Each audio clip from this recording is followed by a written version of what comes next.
Baik, di pertemuan kali ini pembahasan kita terkait pengantar pada framework-nya ini untuk pertemuan 9. Nah, untuk sejarah TOGAF sendiri yaitu TOGAF merupakan singkatan dari The Open Group Architecture Framework, muncul dengan cepat dan merupakan kerangka kerja secara metode yang dapat diterima secara luas dalam pengembangan arsitektur perusahaan ataupun pembangunan perusahaan ya.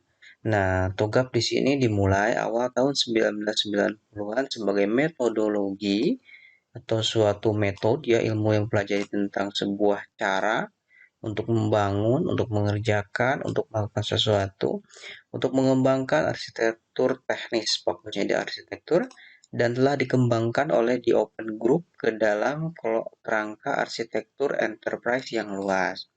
Pada tahun 1995, versi pertama dari TOGAF, yaitu TOGAF 1.0 yang disajikan. Kemudian versi ini terutama diterima pada arsitektur framework, teknik pengelolaan informasi ataupun TAFIM ya. Dikembangkan sejak tahun 1980 oleh atas nama mungkin ya Departemen Pertahanan Amerika Serikat. Pada bulan Desember 2001, TOGAF versi 7, edisi teknis diterbitkan TOGAF dalam Enterprise Edition. Pertama kali diterbitkan pada bulan Desember 2022 dan diterbitkan dalam bentuk diperbaharui TOGAF 8.1 versinya dan pada bulan Desember 2003. Sekitar tahun 2005 menjadi TOGAF TM ya. Merek dagang terdaftar dari di Open Group juga sama. Pada bulan November 2006 Open Group dirilis TOGAF 8.1.1. Menurut di Open Group pada Februari 2011 lebih dari 15.000 individu TOGAF bersertifikat. Pada September 2012, register resmi memiliki lebih dari 20.000 individu bersertifikat. Jadi setiap stafnya itu bersertifikat. Kalau di kita itu bersertifikat nasional ya. Nah, di sini untuk TOGAF dokumen apa itu? Dokumen TOGAF dibagi menjadi 7 bagian, yaitu yang pertama adalah introduction, kemudian ada ADM, Architecture Development Method, kemudian ada ATM Guidelines, kemudian ada Architecture Content, kemudian ada Enterprise Continuum ya dan Tools, kemudian ada Reference Model, kemudian ada Architecture Capability Framework. The TOGAF dokumen, bagaimana alurnya ya TOGAF dokumen ini? Tools atau hal-hal yang berkaitan dengan TOGAF dokumen. Pertama ada governance, kemudian ada best practice, kemudian ada method, kemudian ada komponen dan ada repository. Governance di sini yaitu arsitektur capability framework, kemudian ada best practice, ada guidelines. Guideline itu semacam panduan ya teman-teman.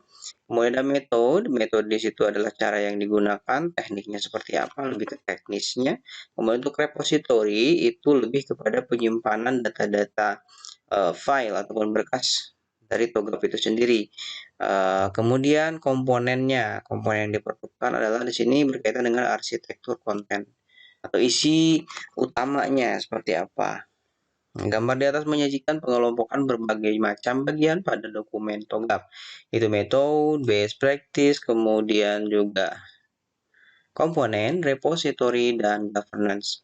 The TOGAF dokumen. Apa itu the TOGAF dokumen? Jabaran dari atasnya dari sini, yaitu pertama di sini ADM. ADM itu apa? Architecture Development Method. Pada bagian 2 adalah is the main entry point to the TOGAF reference document with its crop circle diagram or TOGAF wheels which describe the different phase of method. Kemudian ada part 3 itu apa? Membahas mengenai guidelines ataupun panduan and best practice link to the ADM ya, ADM.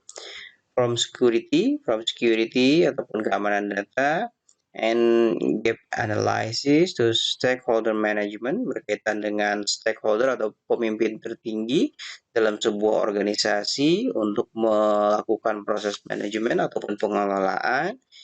It should be noted that each general TOGAP does not provide standard solution. Ya, menjadi solusi yang paling standar untuk menentukan panduan dari pengelolaan, but rather a series of practice that work accompanied by more or less detailed examples. Nah, kemudian selanjutnya ada part keempat, yaitu arsitektur konten. Untuk arsitektur konten sendiri, nah itu berkaitan dengan komponen ya teman-teman di part keempat. Jadi masing-masing ini ada pembahasannya, difokuskan ke bahasa Inggris ya teman-teman. Teman-teman nanti bisa cari referensi lebih lanjut terkait pembahasan ini, tapi saya memberikan garis besarnya, benang merahnya seperti apa. Nah, barangkali ada yang keliru dalam pengucapan, teman-teman silahkan perbaiki ya. Is dedicated to the tangible ya element used in development work, dari mulai deliverables, kemudian katalog, metrik, diagram, or the building block that constitute the architecture. Jadi komponen di sini merupakan bagian-bagian tertentu dari sebuah penerapan TOGAP dalam mengembangkan arsitektur perusahaan ya, mulai dari katalognya, kemudian bahan-bahan yang diperlukan. Bahan-bahan di sini kan berarti data-data ya. Kemudian ada diagramnya, menggambarkan alur dari suatu proses yang berjalan, proses manajemen yang sedang dilakukan, dan seterusnya. Kemudian ada part 5 dan 6 itu berfokus pada repository enterprise arsitektur dan partition, tipologi, dan tools. Nah, kalau misalnya repository itu berkaitan dengan enterprise dengan partitioning, ataupun kalau di hard disk itu teman-teman bisa mengenal istilah partisi ya. Partisi itu kan bagian-bagian tertentu, namun tidak dirinci seperti layaknya konten ya, tidak seperti layaknya komponen. Kalau repository itu biasanya berkaitan dengan penyimpanan ya. Kemudian tipologi dan tools. Tools di sini adalah contoh misalkan penyimpanan yang dilakukan di mana, dalam bentuk apa. Jika memang database, dia menggunakan database apa. Untuk part 7, arsitektur capability net framework ya, deals with architecture governance including repository management. Kemudian untuk TOGAF key point ya, atau poin kuncinya, yaitu di ADM crop circle diagram menyajikan struktur dari metode with space and transition and is the first tracking image. Ya, jadi memang di TOGAF sendiri di sini itu menyajikan struktur dari sebuah metode ya. Nah, dengan itu transisi dan juga sudut pandang dari metode sendiri terkait enterprise arsitektur itu seperti apa. Kemudian ada masing-masing dari 8 fase berkontribusi untuk mencapai tujuan strategis yang ditentukan dari visi keseluruhan arsitektur fase A ya, hingga pemeliharaan arsitektur yang digunakan yaitu fase H. Menurut urutan ini yang disebut siklus ADM terjadi dalam konteks proyek arsitektur yang dikelola oleh manajemen eksekutif perusahaan. The work carry out is supervised by the architecture board in partnership with all the business and its stakeholder. tetap berkaitan erat dengan stakeholder atau pimpinan tertinggi dalam sebuah organisasi, dalam hal ini perusahaan. Seperti itu.